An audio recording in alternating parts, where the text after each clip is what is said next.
اعوذ باللہ من الشیطان الرجیم بسم اللہ الرحمن الرحیم۔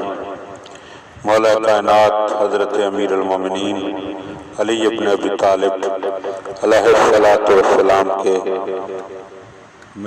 مجموعہ کلام نہج البلاغہ کے پہلے باب کا خطبہ نمبر 182۔ ومن کلام اللہ علیہ السلام وقالہ للبرج ابن مسرتائی،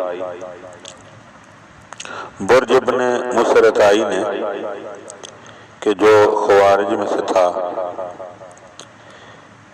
وقد قال لہ بحیث یسمعہ لا حکم الا للہ، جب اس نے مشہور نعرہ لا حکم الا للہ، حکم کا اختیار صرف اللہ کو ہے، اس طرح بلند کیا کہ حضرت نے سن لیا، تو پھر آپ نے فرمایا اسکت قبحک اللہ یا اسرم فواللہ لقد ظہر الحق فکنت فیہ ذعیلا شخصک۔